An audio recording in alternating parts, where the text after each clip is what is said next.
good morning, everybody. We are here in LaSalle, Utah, and it is an absolutely beautiful morning. But we have to move today from LaSalle, Utah, all the way to Salida, Colorado, a little small town out in Colorado where we're going to be staying for a month. It's going to be our second longest stay that we've had in an RV, and I'm so excited to be able to just go explore Colorado. But first, we got to get packed up here. We have a busy day. It's going to be about a 6 to 7 hour drive day, which includes a mountain pass that I'm sort of sweating. So if you're familiar with Colorado and you know the Monarch Pass, that's the one we're taking today, and it goes up to about 11,000 feet. And by the way, guys, welcome back. My name is Trey, and me and my fiance here live in this 36-foot Jayco Eagle. Been touring around the country for the past nearly 10 months now. That's crazy. It's been almost 10 months. But the Monarch Pass. So if you're familiar with that, or if you're familiar with our other video in Yellowstone, we went up and crossed the pass with the RV for the first time at 8,000 feet. And it got a little scary at the Teton Pass. The transmission started overheating, so it's going to be interesting to see how we do with this one. I've read some reviews. They say it's not bad at all, but we'll see. We'll see about that. One thing about RVing in the desert is the amount of dust that you collect is concerning. Believe it or not, we just dusted yesterday and I can already make a handprint. Also, packing up went rather smoothly today. You always have to count your lucky stars when everything goes right. Okay, good to go on that side. Good to go there. All right. And looking good on the lights. One last thing is to remove the wheel blocks, and we are on our way. I'm gonna miss this spot as we've had some good memories here. Seeing Moab, hiking to the delicate arch in the dark, will stay in my brain for a very, very long time. And with nearly 270 miles for today's ride, we have a little bit of travel to get to. And it only took us about 10 minutes to cross right into Colorado, which looked more like eastern Utah for the first 50-60 miles or so. And after a couple of hours, we pulled over in this cool little red rock valley to let the pups potty and to stretch the legs. Decided to stop here and let the dogs use the bathroom at this little pull-off site, and it is absolutely gorgeous. You got the river, a few trees, and the colors are starting to change already up here. Absolutely beautiful.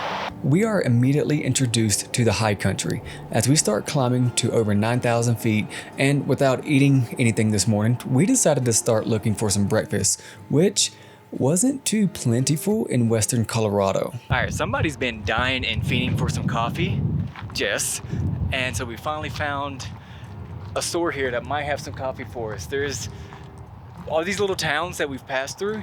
Do y'all just not like coffee? Has had no coffee shops or no little coffee boutiques or anything like that. Huh? Y'all just hate coffee? You got a word for the people here? Like, y'all just hate coffee? Like, y'all need to take some notes from the P&W. Coffee stands everywhere. The bookstore coffee house was true to its name, a coffee shop with a nice reading area right in the next room. But more importantly for Jess and I was that their coffee was on point, and we would definitely be back if we passed through here again. So I had the white mocha. It's really good. And she got the chai latte. Yes, I got a pumpkin spice chai. I'm very happy. You're happy? With a shot of espresso because I need to be caffeinated. Now she's crazy because she said she could move here based off of a coffee store. I do just sweet. Are y'all being good? You being good? Why don't you just let me pet you, man? Thanks. Now, time to finish up this drive with only 120 miles left. Or so we thought it was going to be that easy. And shortly, we found out why it's always a good idea to leave first thing in the morning to avoid this. So we're trying to cross the Blue Mesa Reservoir, and apparently they're doing some road work right now. RVs, anything like a fifth wheel or above, cannot take the bridge they're working on. So they have us going on kind of a back road to kind of get around this, and it's going to be about another hour and a half before they open it up for us to be able to traverse all the way back through. So we got to wait another hour and a half just here, just waiting to take our turn. With an hour and a half wait, we step outside to stretch the legs and, well, just wait. But it went by pretty quickly because now it's time to strap back in and prepare for this 16-mile trek across a gravel road, which not even the traffic director has even been on just yet. This little side quest set us back about 2 hours, and showing up in the dark wasn't our only issue.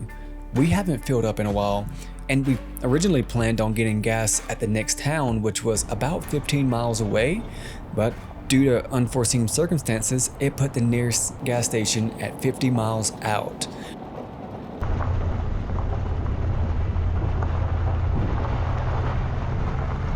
By the time we make it off this gravel road, we have about 50 miles left in the tank and about 30 miles left to go. At one point, we thought we may have to go drop off the rig and go fill up or risk the chance of being stranded with no cell service. Praise Lord. Guys, that was a little nerve-wracking. We had 29 miles when we pulled in here, and the guy behind us that we met at where the little spot we had to stop at, he had 1 mile. He's got diesel. He had 1 mile on his gas tank, and that was gnarly, bro. Like, that's so many miles without a gas station that we had to drive through. So we drove 16 miles on that back road, that gravel road that you saw, and then probably another, I don't know, 20 or 30 just on the highway trying to get here. So it was a little nerve-wracking, and some of it was uphill. We had to go through 9,000 feet. Luckily we made it, but we're not out of the woods just yet. We still have to go over Monarch Pass here in a few seconds.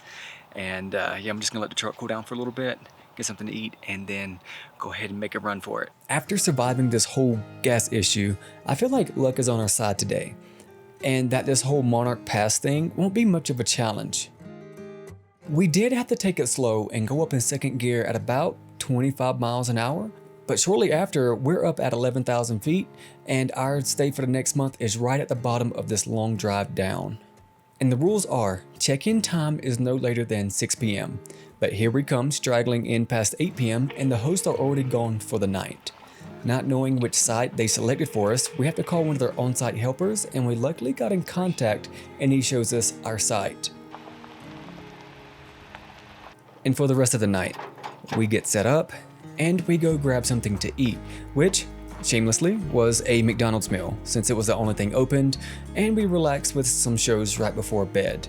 And the cool thing was, we caught some of the auroras, and when I say we, I meant the camera, because I couldn't believe it when I saw the footage the next morning. Good morning, good morning. Do you feel well rested? I do. So we finally get to see some views out here, and it's absolutely gorgeous. Kind of reminds me of back home in the Blue Ridge. Sun rises right over there over the mountains and sets on this side of the mountain. But absolute beautiful park. We're going to talk more about it later. We're going to kind of explore around, but just letting the dogs have their time and kind of get some energy out.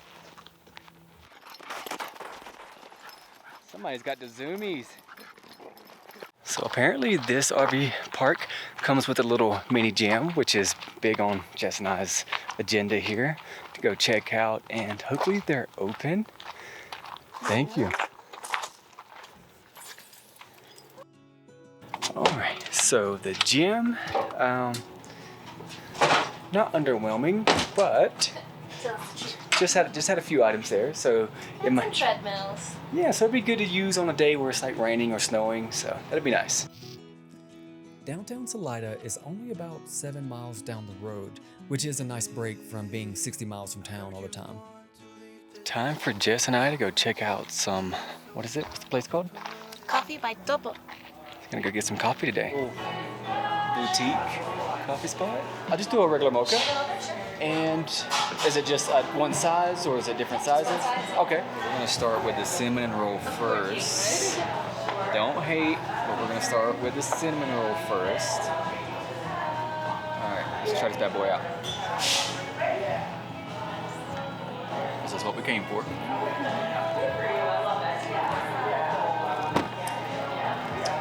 It's been very smooth, very rich, I would say. 4 out of 10.